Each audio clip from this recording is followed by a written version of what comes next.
It's Monday, July 13th. Greetings from motherfucking Podcastville. The church is brought to you by Stamps.com. Listen, everybody's avoiding crowds right now, but if you need to go to the post office, print postage at home and skip the lines with Stamps.com. Plus, you save money on discounts you can't even get at the post office. And now, Stamps.com is working with UPS, so you get discounts up to 62% off. Plain and simple. Me and my wife, or me, who the fuck am I? My wife wouldn't be able to do what she does if it wasn't for Stamps.com. You skip the lines, you print your own postage, and the mailman picks it up. You can't beat that. So right now, they got a special offer for the church family. You ready? Grab a pen. A 4-week trial plus free postage and a digital scale. Where are you going to get that type of deal? No long-term commitments or contracts. It's easy. Go to Stamps.com right now. Write it out, Stamps.com. Click the microphone on the top of the homepage and press in church. Stay safe. That's all you need to do, and you'll get all the benefits of Stamps.com. Kick this motherfucking muley. It's Monday, bitch. Oh, shit. It all starts fucking today, all right? No more fucking excuses. This is the year of the fucking soldier. We're going in like fucking Marines. You understand me? Welcome to church, motherfucker. Oh, shit. It's a beautiful day to be alive. Monday. Whatever happened last week, tell them to go fuck themselves. It's a whole new week. Get unemployment on the phone. They still ain't picking up. Vicki Barbolak, what's happening, you bad bitch? Talk to me. I need some of that tape. You have any of that CBD tape that they sell there at the Lion? I have it, but I do not have it here. I'm starting to play tennis again Thursday with my girls that I haven't played with in 2 years. You would have told me, I would have brought you some. Because I love that idea, so I'll just get it 20% off. Seriously, I'm going to get it right off because that sounds like a brilliant idea to me. For people who don't know Vicki Barbolak, she's number one, a dear friend of mine. We go back 20 years. Yes. Number 2, she was a finalist on America's Got Talent. Yeah. And number 3, if you want to get married, she'll fucking marry you. That's right. I'll marry you personally. She's got her own motherfucking church. What's the name of it? It's called Wedding Chapel to Go. Wedding Chapel Lou to and I Go. got a van. We wrapped it in leopard, and we can go anywhere and marry people. Tiny little weddings, or I can Zoom wedding right now. I can Zoom anybody all across the country. Mm-hmm. Vicki Barbolak. I don't even have to be there, which is a pity. Where the fuck are the years gone, Vicky? So fast, Joe. You look good. You filled up your life with all this great stuff. Me too. It's been fast. It's been fun. Nobody gave us shit, Vicky. You and I are the two poster childs for working. Not giving up. Until they gave us something. I remember one time I was sitting at a table read with you, and it was at a tall building with a beautiful view, and you said, Barbolak, it's not the shows. It's the Greyhound bus you take to the shows. And that has been, like, my favorite thing that's always been in my head, right? It's the truth, yeah. Because it's the stuff around the shows. How much fun did we have in La Jolla? So much fun. So much fun. In fact, we should go back and do an alley show there. So what I hear next weekend, they're going to start doing shows in the alley, in that piss-filled alley. Oh, my God. Can you imagine? Okay, they put the bathrooms in the store now, so there's two 4-seaters, so people have been pissing less and less, plus it's been closed for 3 years, so the smell is probably not too bad, but I think we should do it. I mean, I don't mind. It's just supposed to put some pot around, and we probably won't even smell it at all. If that's a huge parking lot back there, if they would allow us to use the parking lot. No, not the Vons. No, they would never. They would never. It's the alley. It's the alley. How many people are you going to put in the alley? 40. That's not bad. I could do it. I could work with that. We love it. I could work with that. They said outside, I could work with that. They're like, there's no money. I'm like, I don't care. And there's no need to be I don't money. care COVID means no pay in Latin. No, I don't want to get Get paid. it through your fucking In head. case I ever get my fucking unemployment, I don't want to screw that up like it's ever going to happen. But, so I think it'd be fun. We should do it. What made you start comedy, Vic? I literally was in the bathroom, and there was a trash can in my bathroom, and it said comedy class. Sandy Shore, Polly's sister, teaches comedy. Picked it up out of the trash can, and I said, I'm going to take a comedy class, and I was 40. And I'm like, I had no idea. I had only been to one comedy club in my life, the Comedy Store Hollywood, one time, and I just never thought of anything, just had an inkling that I should do this, because I was always trying to make people laugh, because I was a fat kid. So anyway, that's what I did, and I walked in, and Sandy had just translated an alien dictionary because she'd been abducted on a ship for about a year right before that. So I knew I'd found a home. But she was really good to me. She said you're a special gift, and nobody ever said anything nice to me about anything I ever did. So I'm always grateful to her for that. You know. How long was the class? It was like 9 weeks. I remember Bobby Lee was in the back then if you took Sandy's class, even forever, you were an asshole. So people, in that class was looked upon as an asshole. But I'm still glad that that's what I did, because the guys who were in that room were really, they become really good friends of mine, and I wouldn't have known that there was. I didn't know Bobby about open Lee. mic. How long do we go back with Bobby Lee? Yeah, Right. Yeah. Right. He was walking around quiet when we met him. He was like, I don't know why strippers don't want to fuck me. Yeah, he was still bowing when we met him and shit. He didn't fucking know. He was bowing when he walked into the comedy club. I'm like, Lee, you don't have to fucking bow. Yeah. Don't worry about nothing, Bobby Lee. We saw him blow up. Yep. I still talk to Shama from time to time. Yes. I still talk to, there was just so many great people down there. And I was going down there when I was snorting kilos. Yeah. And I would walk in and go, Lou, what's the story? And he'd go, that's the bartender. And I'd tell the bartender, make the call right before I went up on stage for the first show. And when I walked off, the fucking package was there. It was like, you can't really, both places were madness. Yeah. But the madness was different at both places. Yeah. What about the night? Lou remembers this. I get down there and Lou says to me, Joey, we got a call. There's some people, they're going to come hurt you. Oh, yeah. Do you remember that fizz, all that shit? And I was like, no worries. And I took all the balls off the pool table. I put them in my pockets, and I put them in strategic places around La Jolla. I got a big kitchen knife from the redhead, and I planted it upside down in the plant outside. I was going to cut these motherfuckers. I took all the pool sticks, and I took them out, so in case they came in, there was pool sticks. I only knew where they were, so I could hit them. I set this shit up like fucking Rambo. You understand? Like right now, my house is so booby trapped. I upgraded the alarm, and there's certain things that you're gonna go for, because I'm a thief. So I know so I walked around my house with the fucking alarm guy. And he learned an hour. Like, he was like, I need to hang out more with you. Yeah. I go, this vent here, I want a camera on there and a fucking sensor on there. Why? Because I would go through these all the time. This is easy. And if you got a kilo of Coke, I'll get a sledgehammer and do little sledges like this for fucking 2 hours from underneath. So I know how to. So I prepped this La Jolla Comedy Store up like I was going to war. I took a couple knives and I put them around in case I had to throw them. I mean, I was out of my mind. Is this why they don't have a pool table anymore at La Jolla? It wasn't a pool table. It was a bumper pool table. Right. Oh, okay. Yeah. That is why they don't have I was going to say, I don't remember a pool Joey table never anymore. returned the balls.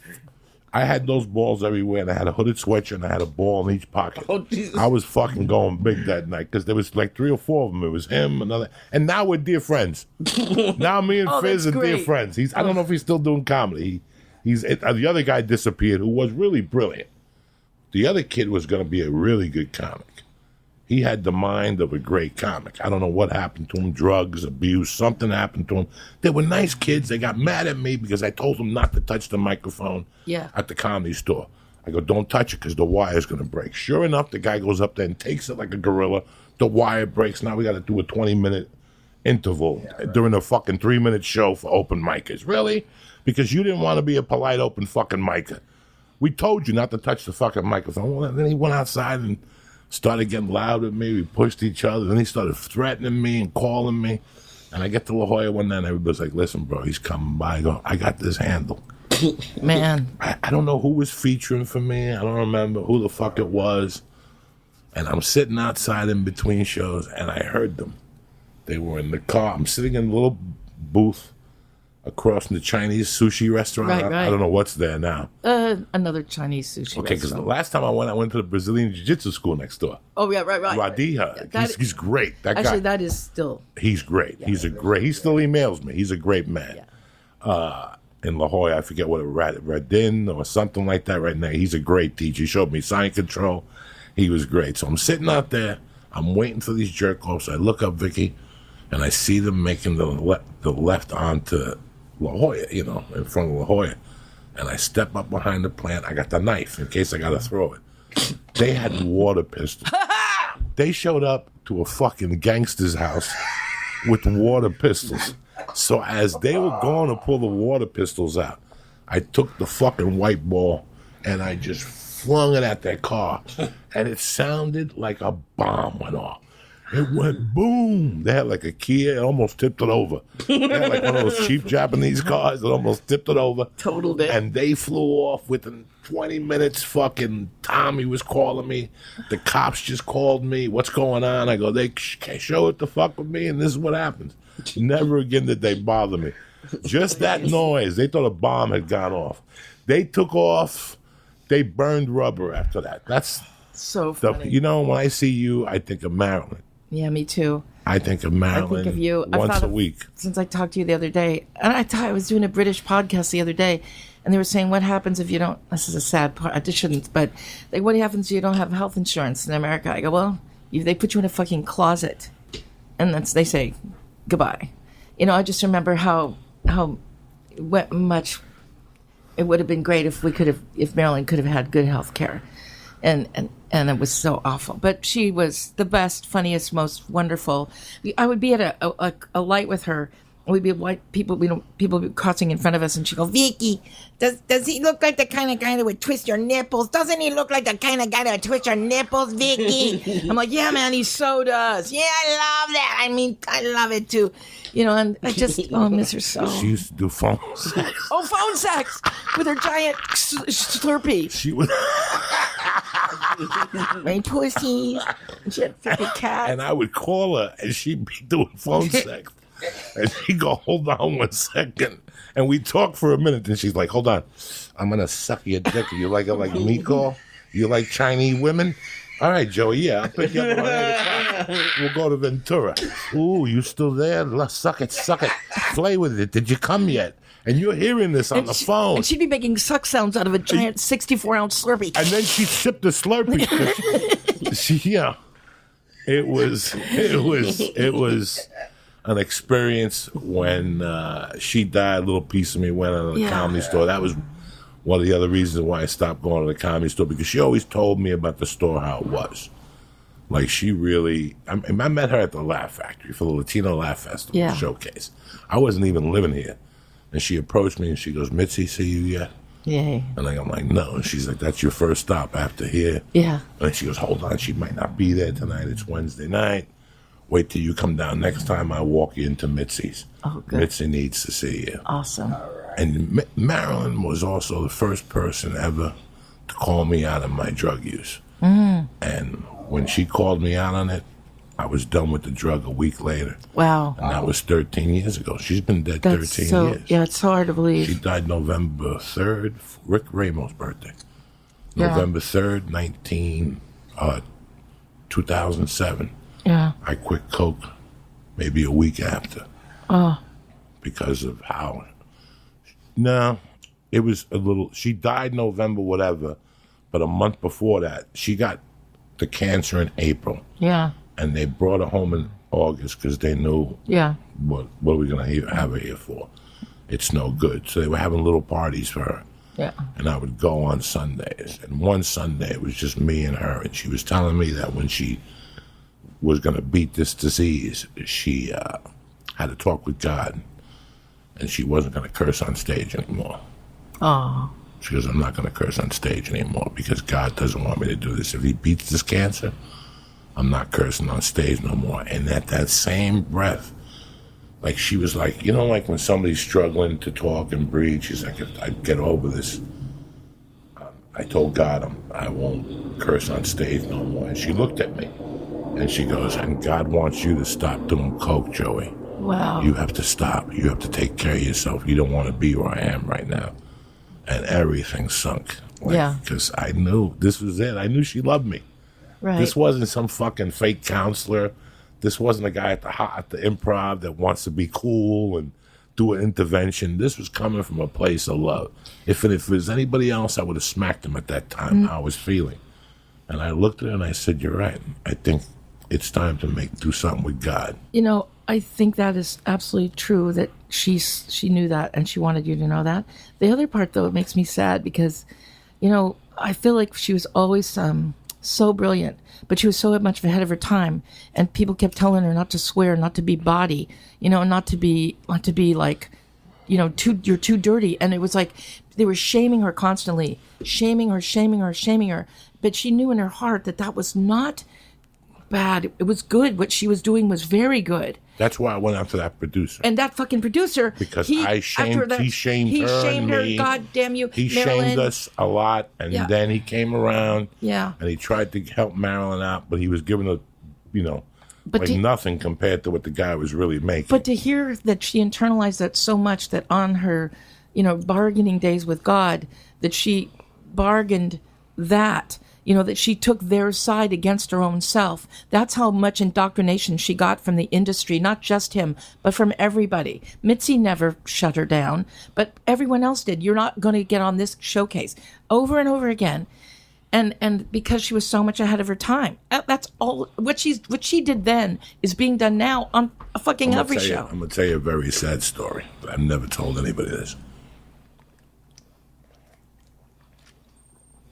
Marilyn wasn't the best looking woman in the world, but she had a great heart. She looked like a little doll, Indian doll. Like an Indian doll. She was chubby and she wore it well. She was proud of it. Before I was giggling, I was thinking of her joke. I like all you guys that walk around with muscles. Bench press me, motherfuckers. Yeah. Remember, she said, let me sit on your face. Try to get me off your face. Let's see how strong you really are. You bench 200 pounds. Bench press me. Like, she, I forget what time. You remember when she would do the Home Depot joke? Would she go, Right. I want to feel what it's like to have me lift up in the shower. So I hired like 3 guys from Home Depot. Lift me up. Lick me. So when she was sick, Betsy Solkine and I decided instead of bringing her flowers, we'd each chip in $40. We got a guy from Home Depot. So we bring this guy to the hospital, and she was in Los Angeles. Now we realize that all these people are taking these, people from Home Depot and getting their organs. So now we're bringing this guy from Home Depot over to the hospital, and we're trying to say in English to him, his name was Onario. We're going, Onario, we're not going to take your organs. Our friend is sick. She has this joke about men from Home Depot, so we're taking you for our friend, but we're not going to take your organs. We're trying to convince him that. So he doesn't really know what's going on, but he's such a doll, and he comes up to the hospital with me. He's so beautiful and lovely. He gets in bed with her and lays there, and they talk, and it was fantastic. But it was just like we were so worried. We thought we were going to take his organs. I was with her one night, and it was a Sunday night. She was rocking in those days. Yeah. She really had the store down. Yeah. It's a gift once you have the store down. It takes a couple of years. You do well on the road, and then to get the store down is a different story. They had her at the right spot before Brian Holtzman. Yeah. Behind me, I would hug her. Get the fuck out of here, cocklicker. She would say shit to me. And then one night we were there. And this is when I think she broke. This is why I'm giving this to young comics as a piece of advice. We were sitting there, and Lisa Lampanelli was on stage. At the time, nobody knew who Lisa was. But she was in there with her, whoever was pushing her in the beginning. Mm-hmm. I love Lisa Lampanelli. I mean, I'm just telling you what I saw on stage that night. Lisa was heavy. Mm-hmm. She had on like men's pants, like a sloppy white shirt. She was big. Mm-hmm. She, if you see Lisa now, and Lisa 10 years, it was different than the Lisa that walked into the comedy store. And Lisa was up on stage, and, there was like film people there, and, half of Hollywood was there on a Sunday night to see Lisa Lampanelli. Nobody knew who it was. It was like a showcase. Her agent, the manager set up, and Marilyn looked at me and she goes, that's the shit I've been doing for the last 10 years, and nobody talks to me. Mm-hmm. And I remember taking her outside and going, listen, man, it doesn't really matter. You are. But she goes, you see, they don't fucking like me. Like that was one of the times she felt very disliked, and she was right. Yeah. She goes, Lisa Lampanelli's up there talking about black dick and doing this and that. I've been doing. She was talking about she used to suck Filipino dick. Yeah. Because it was small, Chinese dick. Pickles. It was like little Gurkle pickle. the Durkle pickles. Gurkles. Yeah. Like shit like that. Yeah. She was saying all that shit, Yeah. but nobody. Way before anybody else. Way before anybody else. It was me, her, Holtzman. We were like the odd men out. It is so weird how it's just such a weird thing about, it's just like, boom. It's like lightning strikes certain people. Why didn't it strike Marilyn? And but she was so far ahead of it. And then Lisa just got into that sweet spot that Marilyn had opened up, and people, that, and then the thing is, like, we just have to, for me, it's like always been about just like not caring, just caring about getting to do stand up. Because I think I just always expected nothing to happen. I never, Lisa, Vicky, I didn't expect nothing from this career. Yeah. I thought if I would be an extra. When I came here, if I had no expectations of anything. I came here with a pilot. Yeah. I had no expectations of anything. I knew that I was going month to month. Mm-hmm. My career was 6 months to 6 months, and somehow everything always happened every 6 months. Yep. A headline spot, a TV show, this guy likes you got a new agent. That would make you stay and say, okay, yeah, I'll stay for another 6 months. Right. 22 years we're looking at. Yeah. Yes. And Joey, you were 10 years younger than Vicky when she started, but do you think starting later in life has helped you guys in a different way? Because I can't imagine. Like, I started at 29, something like that, and I felt like all the open micers were 10 years younger than me, and I felt out of place. So I don't know how it affected you guys. Or Vicky, go first. It is what it is. So for me, it's like, because I was a mom, I used to drive up to the Comedy Store parking lot in Hollywood and go, I'm a mom from Vista, California, who sold carpet for the last 20 years at my parents' shop, and I'm going into the Comedy Store parking lot. How is this happening? And when I get inside, all the people were nice to me because I wasn't a threat. I wasn't like somebody they wanted to fuck. I was just like a mom who brought cake. And so I feel That's like... right. You used to bring cakes on Saturday so nights. I always felt like I had a special in because of my weirdness, but, industry was like, no. Even when, like, the Comedy Store put me on as, like, the next breakout star, and Mitzi had my back so hard, no one else. And I wasn't the kind of person who would knock a second time on any door. I just didn't get that. But the thing is, it probably would have been better if I was younger. But when I was younger, I was catatonic. I was so afraid. What year did you start? It was like 1997. Okay, so to do my first Sandy first class. of all, Yeah. for anybody listening to this, I want you. Do you have a website or anything? Yeah, it's Vicki Barbolak I Comedy. want you to follow Vicki Barbolak. I'm going to tell you why. Okay, this is what respect is to women. Women earn respect. You have to earn respect as a woman at the Comedy Store. Always remember that. Yes, men are going to try whatever. People are going to bother you. But you know what? If you earn your respect as a woman at the Comedy Store, you could walk in there head fucking high. Okay? Yeah. Vicki Barbolak started in 1997, guys. We're talking about 2020 now. That's 23 years. But I'm going to tell you something that was the most disheartening thing to me, and Vicky's going to remember this. I got here in 1997, which made me 34 years old. I got criticized so much. The cocaine use didn't help because it made me look 44. You know what I'm saying? Yeah. But there was such a stigma about comics over 25 that it was horrendous. I still remember listening to my biggest beef. I think my biggest thing I did in this town, and I love him. I love Rick Messina. I love what he did for the comics. He used to cook on Sundays. But Rick Messina is behind the store one night, and I'm like 5 feet away. Rick Messina, whatever management, with Tim Allen's management, Drew Carey's management. They were also the executive producer of his first show, the TV show, Hammer Time. Tool Time, whatever the fuck. So he's a sweetheart of a guy. I mean, this is an executive producer of the hottest show on TV at the Comedy Store Tuesday. Not Tuesday. Wednesday, because Tuesday was Joe Torre night in the back, and they just took over the store, the African Americans, so the white people would actually be scared to come down. Do you remember Tuesdays? Yeah. In the original room? Yeah, it's crazy. You would call at 10, they're like, we're not open yet. Yeah. We got 4 people waiting to start the show. We need 6. Like shit like that on Tuesday nights. You know, so now if you want to think about what's going on back then, you got the word right here. But I heard that motherfucker tell a woman one night. Like there was a girl. I didn't know her. Yeah. I didn't know her. I didn't know her personally. I seen her at the store. She'd come down and work out on Sundays and Mondays. Half attractive, you know. If I'd see her today, I remember. Yeah. She was talking to Rick, you know, trying to fucking work him over for management or whatever. And he said to her, I heard it. He goes, you know, honey, your time is coming past. Mm-hmm. And she goes, but I'm just 32. He goes, Hollywood's not interested in 32-year-old women right now.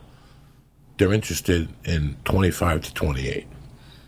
So your time has passed. And then they spoke a little while longer. And I went home and my cocaine. And next day I woke up and I thought about it. And I go, that was the rudest thing. And I heard because, first off, he's making $1 million off Drew Carey. He ain't no 25 years old. Yeah. And he's making another millions of dollars off Tim Allen, and he wasn't no 25 years old.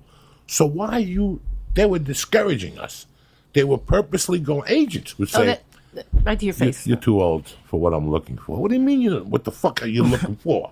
And then some people were like, yeah, you're funny. Let's give you a commercial agent. Rick Messina did give me a shot once, though, and it was like so awful. Because what is that holiday when he has that baseball game in his yard? Yes. What holiday is that? Whatever. Every Sunday. Every Sunday. Okay, it was a big one though. It's like everybody was going, and so I am very, very careful about pot. Especially back then, I hardly ever smoked it because when I was 12, I had to go to rehab for drugs. Anyway, so pot affects me very strongly. So it was Randy. One of the big pot smoking comics, whatever. I know Kagan. Anyway, he asked me if I want to hit. I'd driven myself and everything, so I said, yeah, I'll take a hit. I took one big hit, and it was like, all of a sudden the room was just, I was spinning around. I was like, oh my God. So I had to go to the very top of the stadium seating all by myself and wait until I could speak. And Rick Messina comes all the way up, all the way to the top, and sits next to me. And I couldn't speak. I literally couldn't open my mouth, couldn't move. I just looked at him like this. It's fucking Rick Messina. In my head, I knew what I was doing. Nothing. I was ruining my career, my life, that this moment was happening, and I was fucking unable to help myself. And I just stared at him for like 10 minutes, and he just looked at me really weirdly, and he goes, huh? I go, and I just had the most crazy face because I was trapped in my, I couldn't. I know, I've been there. I've been there. Oh. When you start saying stupid shit, they're talking about the moon, you're talking about the sun. I could nothing. And they look at you like, and I went, that happens to me all the time. I drove home and I'm like, Vicky, you fucking idiot. Fucking idiot. I do it all the time still. Jesus. I don't even know what people are saying. I yes them. I don't know what they're saying. I'll make noises and shit. He probably just came up to tell me I was too fucking old anyway. But just in case he liked my comedy, it seemed like that might be why he went that trip up those stairs. What has it been for you like the last 10 years before America's Got Talent? And how did you get America's Got Talent?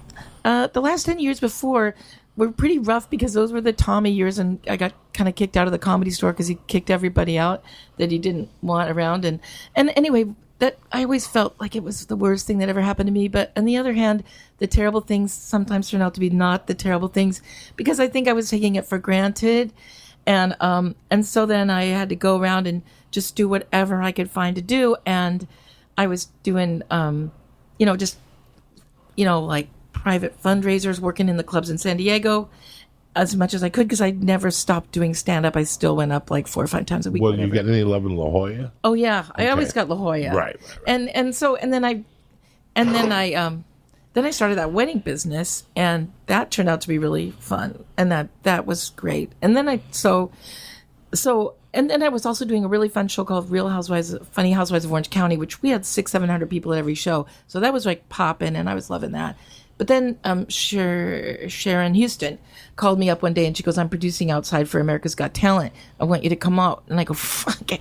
Are you fucking crazy? How is Sharon? She's beautiful and great. She's really busy and good. She's doing all that Hollywood producing type stuff. Wow. And so I'm like, they're not going to take me, Sharon. You're insane. She's still beautiful. She's so pretty. I haven't seen her in 20 She looks like she's years. 12. She was dating a friend of mine last time I saw her. She's still got nice high titties. Who was she dating? Good a skin. comic that was a loser. Oh, isn't that the story of everybody? Yeah, Like, she was dating a loser Yeah. 20 years ago. Yeah. And she called me one day and she's like, I don't know. What if they got married? No. Okay. She was like, I don't know. What do you think? I'm like, Sharon, I don't know what the fuck to tell you. Don't do it. Yeah, it's like when they ask you, Yeah. what are you going to do? Because they're going to get married the next week. You can never tell the truth. So you got to hedge your bets. So you went down, Sharon. So she called me and I go, no, they're going to. So she bugged me for 2 weeks. And she told me, she goes, so many people at my level, like mid-level comics, upper level, even, headliners, they turned her down because nobody wants to eat it on that show. And the chances of you eating it are great. You're in a really bad situation, 2 minutes, talk to the judges, and then 2 minutes of stand-up. It's a tough set, but because I never watched the show and I was sitting in my fucking trailer with no hope, I'm like, what do I have to lose? I'm already on the bottom. I cannot go any farther fall. Fuck yeah, I'll do it if they'll take me, which I didn't think they would. So finally she goes, no, they're British. They already saw your tapes. They love you. Come on. And I did. And I went in with an airplane hangar in Santa Monica with just the head producer and the sound person and the co-producer, 3 people in an airplane hangar. I'm like, this is great. And then I did my 2 minutes and then they go, that's great. Do you have any more? I go, well, I prepared 2 minutes, but I put time in for laughs, but you're the shittiest audience I've ever had. And then it was great. And then I got on the show. So.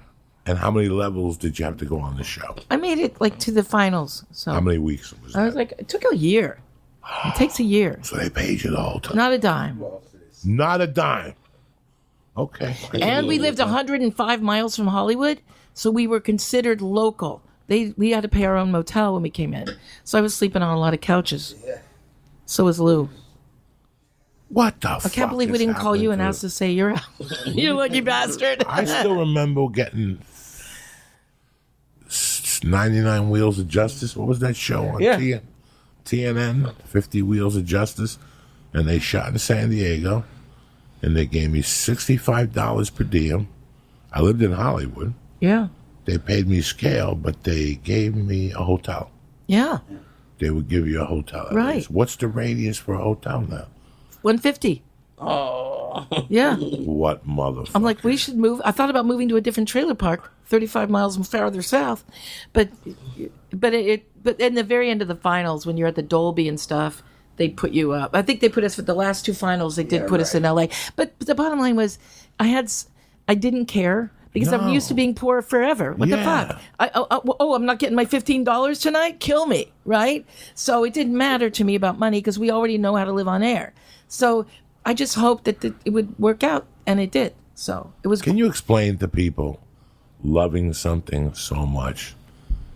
People don't have an idea what it's like to love something so much, not because you want to be a star. Yeah. Just because you want to be good at something. Yes. That you cut Netflix, you cut the television, you sell your couch. Yeah. And you're like, this is how I'm going to live because it really doesn't matter. I'm just doing comedy anyway. Like, it doesn't matter. It doesn't and some matter. nights I'm going to get $20. Some nights I'm going to get $50. Yeah. And some nights I'm not going to get dick. Yeah. But I know I'm doing 3 sets a night. And in a year, I can afford an apartment. You know, it's like once you do it, and then you go, oh, I know what I need to do. Yep. This is what needs to be done. If I want to do this, oh, you want to start emceeing on the road, you're getting $250 a week and no hotel. That car better be comfortable. Yeah. And you better know how to take a shower behind a thing and fucking at a gas station. And, you know, these are the things you got to learn. How to sneak into a hotel and jump in their pool. That's good enough. I'll put some gel in my hair. Yeah. I'll do a right. show. Sometimes you can't take a shower. You just got to shoot in the pool. There's free breakfast at the hotel and across free the street. breakfast. Yeah, please. Not where I am. I don't know but how across many the street. times I pulled up behind a hotel and just went to sleep and nobody even bothered you. But people really don't understand the concept of loving something that, you know, it's like right now. Look, I know for a fact there's no money in comedy. Mm-hmm. Do I want to do comedy? Yes, locally. Mm-hmm. Once this area opens up again, I'm going to be a demon doing comedy again. I did love, though, when I got that room at Las Vegas, at the Kimmel Room for that residency, and that was like so much fun. And then I loved seeing that gigantic Joey Diaz billboard in Las Vegas. I mean, there is now, something when were you there? wonderful We were there together? I was there when you were there, but I was there only on Tuesday nights. And so I didn't get to see you, but I saw your billboard, and I was so fucking happy. That It was so Treasure beautiful. Island. Yeah. I was supposed to be in Treasure Island in 2 weeks. Yeah. Fucking We left nightmare. Lou's piano in the Kimmel room because we were coming back the next Tuesday. It's been there for 4 months. Fuck. Yeah. I was on with Rogan's thing on Saturday night, and I'm like, I got to be honest with you people. The first 3 months, I was like, thank God I don't have to go out at night no more. I'm getting too old for this shit anyway. Thank God. Who the fuck am I thinking I'm a comic going to the comedy store in 57? Quickly you forget. I piss my pants every 30 minutes, so I can't see at night. Things are moving quickly on the down end. Look, the cocaine tooth is back because it chipped. That was the cocaine tooth from My Name is Earl. Look at that. If you see My Name is Earl, that's not a prop. That was the cocaine tooth at the end. Oh, that's funny. When I saw it on TV, I was so embarrassed. I went to a doctor the next day, and he goes, it was the day before Christmas. I go, you got to fix this. I can't walk around with this crack tooth. He goes, what do you got at the house? I go, like $500. He goes, bring it in.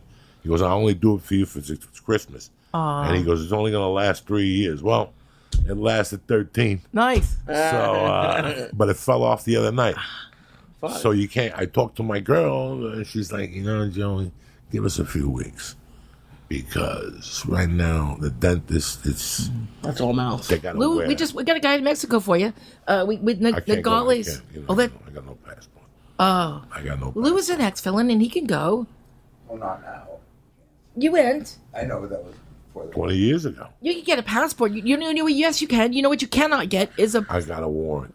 Oh, Forget never mind. Sorry, forget it. Oh well, never mind. Besides, it's a nobody's going to drive 6 hours to the dentist but us. Yeah, no, I'm not going to Mexico and Sorry. get mugged. No, it's not a good idea. Right here, you go It was right a here, nightmare. There's an Armenian around here somewhere. Yeah, no. I got an Armenian that doubles a body shop dental. They sprayed Windex on his face before they operated, so that I would not recommend it. But it's Did all we they could really? afford. Oh, Well, they sprayed Windex around the chair. I saw it. yeah, they're fucking. It's like this COVID test. This COVID test at Dodger Stadium. You see the lines. Why would you go there? Why would you go there? Do you know what okay, again, I got a GED. What are the odds? They're testing 5,000 people a day. Are those people doctors, or are they just the average of human, and I don't want to say this word, but just with human stupidity, there's so much human error there that I put Vicki Barbolak's tube into Syatt's bag. There's so many people that there's 4 cars at one time. How much error, how much room for error do you have? You want to get tested for COVID, pay the doctor to get a blood test, see you got the antibodies. But for you to put a fucking swab in your nose, especially me and Lou, they put a swab in your nose, what are they going to get back? I got fucked. Like I told the other night, listen, I started with THC crystal, which is angel dust. It's animal tranquilizers. Then I moved on to cocaine, some heroin along the way. Then you go down on women, you sniff their pussy. That gives you something in your nose. God forbid you eat them from behind and you get that asshole dust. When you first open up the ass, it gives you like that asshole dust right under the nose. And then, I smelled Newark. You know what I'm saying? Like, you ever drive through Newark? Once you have all that shit in your nose, no test is going to come back negative. I'm coming back positive for something. Yeah. Now what happens if they fuck that test up and they call Vicky and go, you just fucked up? What are you talking about? You got everything in your nose because cocaine. We got hairs in our nose, do we not? If you got hairs in your nose, you got pores in your fucking nose. So shit went into those fucking pores. I trust one of those swabby-dobby tests. If you come to me with a swabby-dobby test, I don't want it. Let's call me the night before. I'll prepare mentally. I'll give you the blood. Everything else is background fucking music. You got a piss test for it? You got to have a piss test for it. Yeah. It should come out in your piss. Something needs to come out in your piss. A simple saliva. A saliva test. Something, but Yeah. I want the blood. Let's be certain. Why fuck around? My daughter Lily's a scientist. She's a biostatistician, and her company in Carlsbad, just her little company, 14 trials are going on right now for testing. So I mean, there's going to be home tests soon. I mean, it's sooner than ever because what she told me, and everyone knows, is that they have literally said there is no more regulation. We could do whatever we want as fast as we want. So it is going to move faster than it's ever moved before. And there's so many more companies and people on it. It will happen. It's just not going to be, even as fast as it is with all the population so big, it's still going to be slow. But it's going to happen. home tests are going to happen soon, and I mean, I think. Thank God, because I don't trust. I'm not sitting at they closed the Dodger Stadium testing facility. Well, I don't know if you know this. The Dodgers are in there. Okay, they were practicing to have a Major League Baseball team to generate millions of dollars for this economy. Now, you want to sit out here with your COVID-filled car, 10 hours with your fucking ugly family, breathing COVID air. You're going to get COVID. And then from it's the coming COVID out of the fucking vents, and the guy next to you, that poor fucking Chinese guy that's getting tortured. He's not even Chinese. He's like from fucking Hong Kong or something. But he's getting eggs thrown at his house. He hasn't bothered anybody. And all of a sudden he's sitting there. You're fucking lowering the window to get the air out. He lowers his. The vid goes in his fucking car. You can't. You got to wear a mask in those things, and there's got to be like 100 people. Everybody blamed the protest. There's 1,000 things I blamed. There's 1,000. The other day, 3 people tested positive from a flight on Delta. Oh. Right after the fucking flight. You can't do any of this shit. What about the COVID parties? Well, I couldn't believe I heard about that. I wish I could fucking get a room. That would be such a great business to get COVID dust and Yeah. Like remember what's the fucking Black Dracula? Blade. Right. Blade. Spade. Whatever.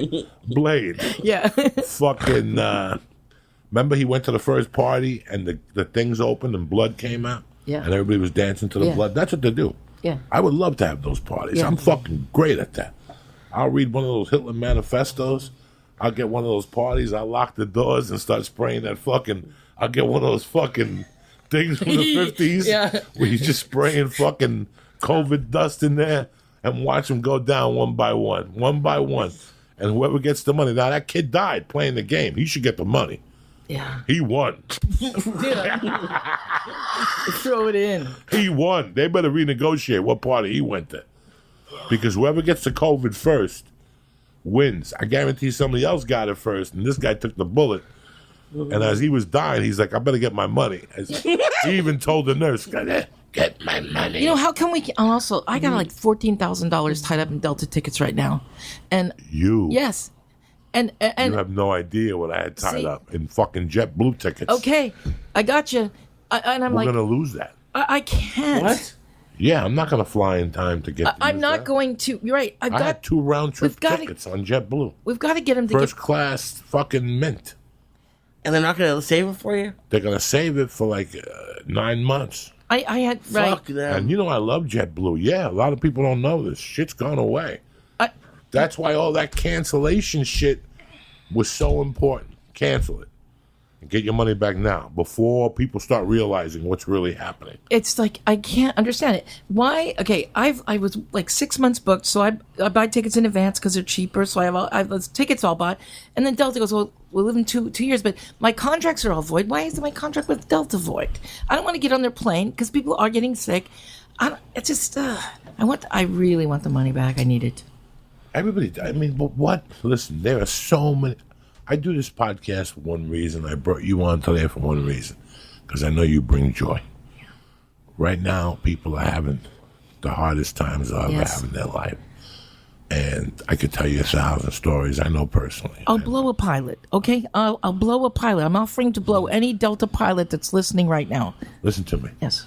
I don't even think nobody wants a blowjob. Damn It's it. COVID. Would you take a blowjob from a civilian right now? That just no. came up to you for COVID. Okay, I won't blow you. I will not blow Blowing that anyone. COVID dick in your bloodstream you're through your right. nutsack. Now your Yeah, nuts got COVID. shit. Oh my Now God. if you have a kid, the kid's going to be born with COVID. Yeah. Right from the gate. Jeez. The kid's asymptomatic. He's born, his eyes all fucked Yeah. up. He's got to have a fucking Forget asthmatic thing and shit on Get him. it. No, you want to do nothing. I don't want to see nobody. I don't want to talk to nobody.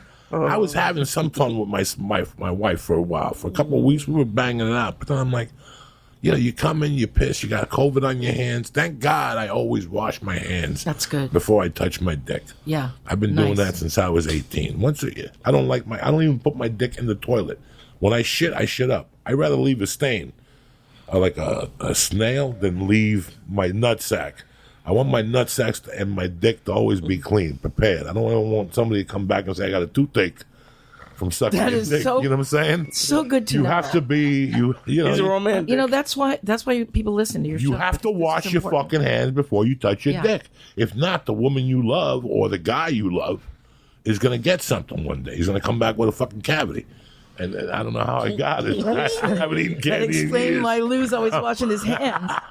Gotta wash your fucking Yeah. hands before you touch your dick. Yeah. Unbelievable. How has life been after this? What has life been treating you like? What do you feel like?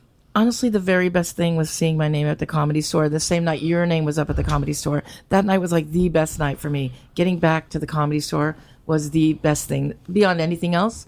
And then just the world, the tour, the touring, headlining, and all my life dreamed like I could do an hour and be a good headliner and get people to laugh for hour after hour. And the strength, it's like laying the brick and getting to that point where you really can lay a good wall and do fancy tricks My at the wife top. taped you every night. Oh, it's so Very nice. I taped you. love that. I would think I watched one of them with you, and I was so So fucking sweet. proud of you. Like, You said that you you want me to guys tell you watched. something, man? I think I got like tears in my eyes. I look for that shit. Like, I leave the house at night. When I used to do comedy, before I leave the house at night, I check Conan, Yeah. I check Letterman, I check everybody See to if see your if friends one are of my on. friends are going to be So on. great. And I tape it, and I sit there the next morning. I wake up like a fucking 14-year-old kid who's going to get his dick sucked by the teacher the first time, right? I wake up ready to go, and I put the special, I put your sting on TV, and I'm fucking cheering for you. Thank you. And 6 out of 10 times, I'm very disappointed. Why did he do that joke? He's been doing that joke for fucking 2 years. God damn it. You just fucked it up. You couldn't think of something else. Like, I'm one of those guys. Like, I'm coaching them. Yeah. Do the fucking radiator joke. And they're like, well, yeah. And I'm like fucking getting pissed off. With you, you looked beautiful. Like, you were comfortable talking to the judges and shit. They dug you. I'm like, that's the Comedy Store. Yeah, it is. That's what my wife said. She goes, Yep. she won that. That's the Comedy Store. That is the Comedy Store because It's it crazy. takes everything out. It takes you down to be real, especially the original room. You have to find, you cannot be in there and not any bit of you that's not real is like an X-ray machine. So I feel like that's what I was into so long. And so, yeah, being on that show was millions of people watch that show. Like 13, 14, 15 million people a week watch that believe show. that? And so I had no idea of what that would mean for my career. And it's just, I'm so lucky and happy because I just kept hoping that something would happen that I get to keep doing stand-up. And I didn't know what it would be, but I just hoped that something would happen. And that's what happened. And I got Could you be a road warrior at this age? Were you out there every I've week? been. I was 2 years, and I came home like twice. We were. Yeah, and it was, and it, it's great. It is great as long as you can do it. It's great, and I have met so many wonderful people, and people took me on boat rides and took me to their houses and fed me and Lou, and we met great people, and it was so much fun. And then it ended so fast, and that's okay. It happened for everyone. And maybe it'll happen again, and Vegas will come back. But whatever it is, I got to do it, and I am so grateful. I learned one thing out of this quarantine and this situation. I'm okay though. I'm lying to you if I'm telling you I'm not having a hard time some nights. I had to stop doing the edibles because I was using them as a crutch. You got nothing else. Well, I got no spot tonight. I might as well start eating edibles at 4 p.m. And by fucking 8, I'm a mess, on the couch. So, I said some things. I did some things about comedy that, it was too much in my life. I didn't want that much in my life. And now I realize I was wrong. I was wrong. And I'll tell you what, man. I hope they do come up with a vaccine. I hope they make it that at least we could perform in front of 200 people. Mm-hmm. Otherwise, I'll see you in the alley. I'm 57. Yeah. So I just want to stay healthy enough to do one farewell tour. Like, go to every fucking small club from Providence. Like, I liked all those 280 clubs, Yeah. Like, that's my world. Anything after that theater world I went on, that was a great time. But I got to tell you something, it wasn't for me. It's not the feel that you want. It wasn't for me. I realized that. I remember realizing it and going, why do I keep booking theaters? And I remember I had either in June was the last set of theaters. It was a Cleveland, Indianapolis run. And I'm like, I don't give a fuck. What? Because, in April, we didn't know about COVID. We thought we were going to be back to work in June, and the theaters were going to be packed again. And I remember looking at that day going, I can't do it. It was too much for me to fly into a city. I was flying into a city Thursday. I'm not complaining. I had it nice and easy. This is as easy as can be. Yeah. I go to the best restaurant in town, where like local flavor. Yes. Like somewhere local, That's nothing so like. fun. I give a little big tip. Yeah. I talk to the locals. The show is already sold out. Yeah. You know what I'm saying? I didn't have to do nothing. Yeah. I just wanted to go meet some of the locals. Yeah. And then I went back to the hotel. Friday, I get up. I go to a kickboxing school or something in the area. Fine. I'd call them before. Or I'd go to the gym. I'd smoke pot. Have a nice breakfast at the hotel. Take a nap. Watch Narcos. Yeah. And then you do this little 8 o'clock show at the theater, and it's sold out. And afterward, you take some pictures, and you're in your room by 10:30, 11 o'clock. Yep. But this is what I didn't like. I had to be out of there by 10 and go to another train station, and it was either a 4-hour train or 3-hour. And Saturday is your nap day. Friday night, when you go on the road, you can't wait till the second show is over because you got Twinkies, you got a fucking pizza, you got fucking 8 sleeping pills, you got edibles, you got heroin, you got Narcos, you got The Godfather. You have so many things when you go back to your hotel room. Why? Because you don't have to get up on Saturday. Hello? Right. Hello? No radio on Saturday. No radio on Saturday. So I'm up till 4 fucking around Friday nights, writing, texting, whatever the fuck, Then Saturday, you get up at 8. Even if I went to bed at 4, I'd get up at 8, catch 2 eggs sunny side up, 2 pieces of bacon, 2 pieces of wheat toast, no butter, eat it, walk outside, smoke a fucking joint, go back to the hotel room, and that's where I sat till about 4:30. I'd go to the gym, get a little room service, because I'm not going nowhere at 6.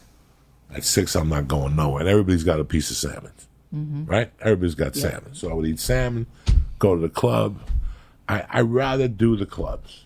Yeah. I was more comfortable in that club. Because you feel setting. them. They feel the room. You feel the heart. Yeah. In the theater, they're so far away. Yeah, no. You don't have a dialogue with them. No, You have your no. ba-boom, ba-boom. It's not like getting real. It's great. It's fun. It's a great experience Yeah. to have. But Yeah.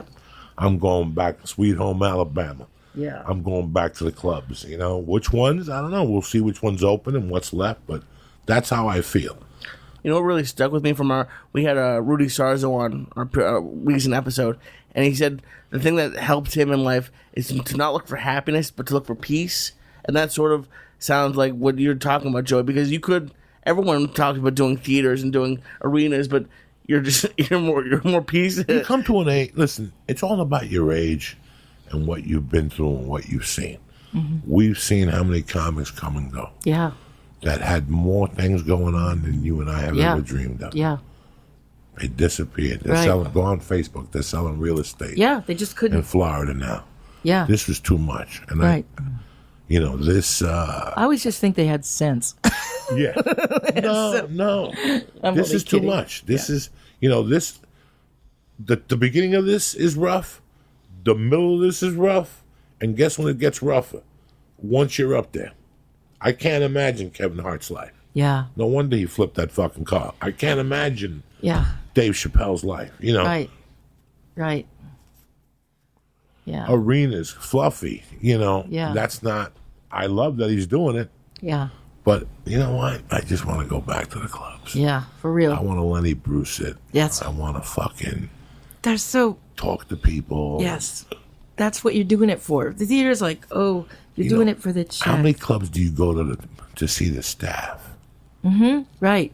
Like the staff in Wise Guys in Utah. The staff So in nice. Cleveland. Yep. The staff is that are fucking West Palm Beach. Yep. The staff is sweet down there. Tempe. Oh my God, they couldn't be any nicer. Yeah. So you look forward to all that. Yep. Now we don't have Dick. Yeah. I look forward to watching. My goal is not to watch Jeopardy at 7. If Jeopardy comes on, I'm at the wrong room. Okay. Yeah. So as soon as 10 to 7, I get up, and I sometimes I cry. Sometimes then I call Lee and torture him to make myself feel better. I call Lee and tell him I'm going to bring a hooker to his house. And That's he's so gonna have funny. to eat her ass and shit. But I love that you said you already forgot that you're a comic. I mean, it's only been 3 or 4 months, and we've done it for every night of our I lives. had to for 20 forget because if not, it would be too painful. Yeah, I guess it's just I had to weird. forget. Yes. I had to forget. This is like getting raped. We Because got raped. I got fucking raped, man. 29 years I was doing something, and the guy came with a fucking a Wuhan dick Yeah. and shoved it up my Wuhan little ass. Yeah. And now, not me, but all my fucking friends are all stuck in an apartment together every goddamn Yeah. night. And, I wouldn't send a friend of mine unless your fucking parent dies. You go on a plane right now. That's it. If you call me, you tell me you're going to Disneyland, I'm going to take your phone out of my phone. I'm taking your number out of my phone. No, you're right. It is true. And it's just like, I think you're right, though. It's like you can't think about it. But I keep also thinking, like, oh, well, maybe I was just pretending anyway. It was just all pretend. It wasn't real. No, it was real. It was fucking real, It was Jack. real. When I went to prison, it was real. Yeah. And the sentence I served in fucking comedy, this has been real. Okay? Greyhounds, Yeah, right. we served, this was a different type of prison. Comedy is a different type of prison because it lives in your head, guys. Yeah. We live in our heads. I don't need 4 bars to put me in prison. I could do it on my own. If you want, I'll give you one of these. These will help you. These ABXs, they'll put you in prison mentally. Yeah. Okay? That's So you're a comic. You put ourselves mentally in prison. I'm not good enough. That joke sucks. Yep. I look like shit. I don't know why I do this. They're better I should than me. quit. Every fucking Yeah. time I drive to the Yeah. 29 years. Yes. Every time I drive to the comedy store, I'm a loser. Yeah. My mother sucks That's the dick. mantra. I can't believe she died. Yep. You know.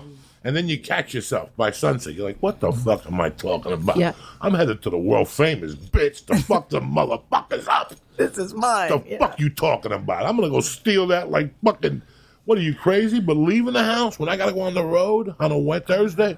Oh, little Joey becomes the biggest fag you've ever met in your life. I lose things. I yell at my wife. I don't know where the earphones are. You know what I'm saying? Then you charge them. Why should I charge them? They're yours. You know.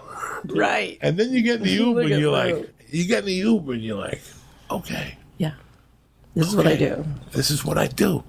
You get to the airport, you cut to the front of the line, right? Hey, what's going on? You ever go to American Airlines? They got the really heavy set black chick that lets you upstairs. She's beautiful. So I would flirt with her constantly. There's my girl. Oh shit. Oh shit. And she said, how you doing, sugar? And you go, you know people at the airport. Forget Burbank. I got them on fucking speed dial. I do what I want in Burbank because I'm Mondo Casillo's wife. Nice. His daughter runs Burbank Southwest. So all you gotta do is go up there. She gives you like the fucking handicap card. You get on the plane first. You know what I'm saying? No matter what. You could have C82. And that bitch will go, come here. Take this and take this. And next thing you know, you're walking on the plane with a limp and shit. But Yeah. fuck it. You gotta borrow your nephew's football helmet and walk in there. Yeah. Listen, if you're gonna get down, we gotta get down on a Sunday, Beck. You know what I'm saying? That's it. We have a fake service dog, and they all know us in San Diego, so they all just smile and let us in. But yeah, it's just. So what are you wonderful. going to do now? What are we doing now? What's the name of the podcast? I started a podcast. It's called Big Girls Don't Cry, iTunes? and it's on iTunes, and I do it live on YouTube. Okay. And Next put it day, on Spotify also. On Spotify, it's on Spotify too. Put it on Thank you. Spotify. So we just have 2 episodes in, and I sat with my legs apart because I always spread my legs because I don't sit well. So I got a lot of complaints the first week from my snatch. But like you said, I'm just going to put advertisements down there from now on. That's it. Because the Wear next your week I mask. tied them together because I was so embarrassed. Wash your monkey. There you go. Clean it Don't up. forget the floss. There, that's right. Lou, that's Lou's job.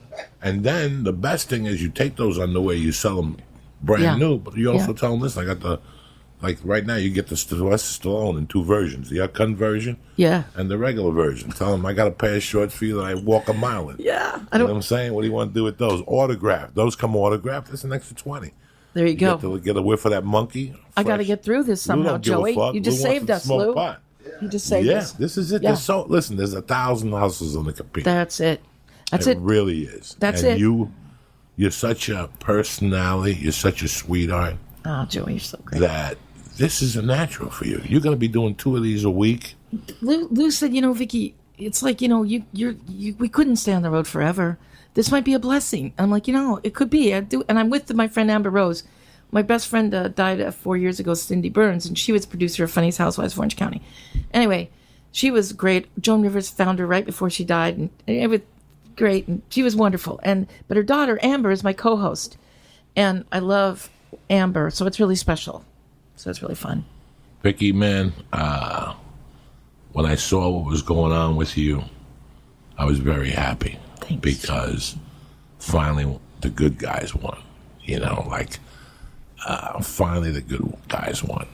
We know who's worked hard and who's put their ass on the line and who's sacrificed. You lived in a trailer park, Vicky.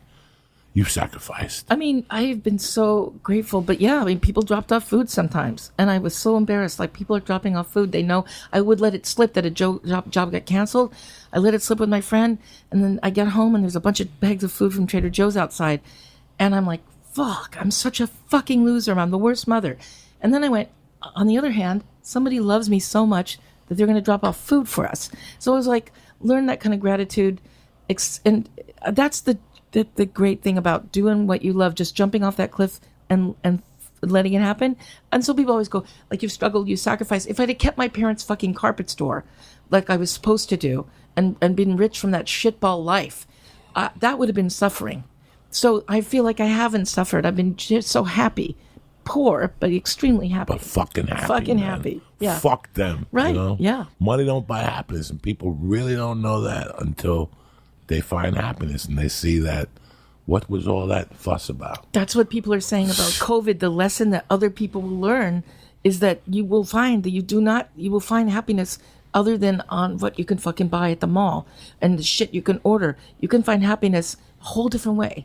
And my daughters are raised on air. And I think, and their peers are lovely and wonderful, but my daughters are grit, because they had to, and they were on their own and they knew it.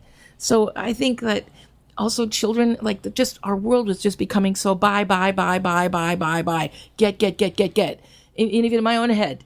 And so, I mean, I was like jumping back on that train, and that I'd not been on forever. So I'm grateful that that train is not there for me right now. And I think that's going to be a lesson for a lot of people. That it's not about consuming. It's about loving people, having fun. Right now, yeah. It's listen, a lot of people are going to get thrown out at the end of this month. There's going to be a lot of pain. There's going to be a lot of confusion. And this is why I do this podcast twice a week. I'm So not looking good. for something from nobody. Right. I got no tickets to sell. Yeah. There's nothing. Yeah. I do this because I want people to know we're with them. Yeah. We're with them. We know Right. what you're going through, man. And I have empathy for you. I wish I had $100 million Spotify deal Yeah. so I could send all my listeners a fucking stimulus check. Right. I really would, because they've been here with us through all these years. The only stimulus I can give them is love for them to pass on. Absolutely. Not to be angry. There's no debtor's prison. Can't put you in jail for being in debt. You can suck my dick. You Right. can keep calling me, I'll hang up on you. I don't give a fuck. And if you- I'll change numbers. That's right. I Yeah. don't give a fuck. Jesus. I've lived off ramen before, and you know Yeah. what? It's not bad. No. It's not bad. So they can't take away your dignity. They can't take away your soul. Some girl called me the other day. She goes, I sold my TV, my stereo, my couch. She's having a hard time. And my reply to her, I've known her for so long, and she's such a decent girl. She Yeah. doesn't realize it. Like, she's beating herself up too much Yeah. over this. And I said, you haven't sold your soul like most of these people in this Right. town. And you haven't sold your pussy. Once you do that, that's Yeah. when you got a problem. Yeah. But if you didn't sell those two in this fucking town, you're going to be fine. So, and and me, whatever. It's true. It's like you have to just understand that the worst case is we end up with a shopping cart. We're still going to be all right. We're still going to be And, all right. and if you know somebody who needs a bag of rice and you have a bag of rice, you could drop it off at their house. Or, like, I have an old neighbor in my trailer park, and she's French, and I know she's low on money and low on wine, so I buy really cheap bottles of wine for me. That's what I drink, and I'll give her an extra bottle for $2. And it's like, just like if you suspect a friend needs some food, I can tell you, not that I probably would have been better if I didn't take the free food. I should have gone hungry more. But if you do know somebody who needs a little something, there's nothing wrong with dropping off a bag of rice or a bag of beans. I mean, especially now, just keep your eyes open. Who might need a little something? It's not like you can give them a bunch of money. We don't have it. But you can give somebody COVID and some bread. Vicky, that's what this is all about, is empathy right now. Yeah. You go on social media and it's hate. This is empathy, man. Well, this is, somebody told me today, you got to get Dice on the show and to prove that people can't attack you no more for saying what you're saying. They could keep attacking all they want. I'm going to keep saying what the fuck I'm saying until they throw me under the jail or 6 feet under. So at this point, you can suck my dick. You know what I'm saying? What days do you release your podcast? On Thursdays. Thursdays. Yeah. So I want you to download, what's the name of it? Big Girls Don't Cry. You will not. I want you to follow her journey. She's going to take you on a fucking great journey because she's taking me on a journey today. I realized something today. I realized why I quit doing coke and stuck with it. Marilyn did cut a deal for me. Right on. Thank you, Marilyn, you sweet girl. She did cut a deal for me. I think she's been watching over me really strongly. Oh, me too. I feel it. I light a candle for her on Mondays. My shiver. Her and Mitzi. Yeah. So people have no idea. Yeah. People really have no idea. Yeah. I love you. Love Vicki you, Joey. Barbolak. Thank you. Lou, Congratulations on the great I love show. you, and thank you for cracking Lee. You showed him Comedy 101 by saying his name wrong. That's great. Thank God you were playing the piano. The whole audience would have heard him fracture from the inside. And thank you guys for doing this show. I enjoyed it so much. It makes my week so much better. Please. This is what we do here. Real quickly, what's the website, Vicky? Oh, Vicki Barbolak Comedy. Write it down. Or Vicki Barbolak Comedy. Have I ever told you not to watch something? Watch this woman. This woman is amazing. She's my comedy sister. Right on. And that's it. We got no dates to promote. Nobody's promoting dick. All we're promoting is love here. But before I leave, let me talk to you about something. Stamps.com. Skip the line. Print postage 24/7. Everybody's avoiding crowds right now. People coughing, people with nothing. Nobody wants to go to the post office, right? Print postage at home and skip the lines with Stamps.com. Plus, you save money on discounts you can't even get at the post office. And now, Stamps.com is working with UPS, so you get discounts up to 62%. Like I told you at the beginning of the show, my wife lives off Stamps.com. This has been, for 8 years, we've been working with Stamps.com.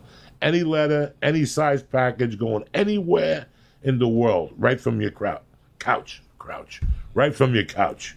And the best part is the mailman will come and pick it up. No contract required. It's that simple. You also get great discounts. You get 5 cents off every first-class stamp and up to 62% off shipping. Save up to 62% on UPS rates. Plus, never pay residential surcharges again. Listen, my brothers, Stamps.com is a no-brainer, especially now. You're saving time, you're saving money, and you're keeping safe, which is the most important thing. So right now, today, grab a pen. They got a special offer for the church family. They got a 4-week trial, plus free postage and a digital scale. No long-term commitments or contracts. It's very easy. Just go to Stamps.com, click on the microphone at the top of the homepage, and press in church. CHURCH. That's Stamps.com, press in church. And that's it, and that's that. Lou, thank you very much for driving. Vicki Barbolak, you look more beautiful than ever. Lee Syatt, I love you. I hope you enjoy that Cuban sandwich. And you guys, I'll see you Wednesday morning, ready to TikTok Magoo, motherfuckers. Listen, stay safe. Watch what's going on out there. I saw a fucking guy beat up a hooker at 9:30 in the morning in front of CVS on Lancashire the other morning because she stole his wallet. And I got in my car and I took off. And people were like, why didn't you tape it? Because there's a lot of guns going off. So you see something that doesn't look right, guys? Do me a favor. Turn around and walk away. Don't take your fucking camera. I don't want you to get shot. Mind your fucking business. You're not Jimmy Olsen. You're not a reporter. Turn around and walk away, okay? Have a great day today, Monday. I love you, motherfucker. Stay black. Lee, kick this motherfucking mule.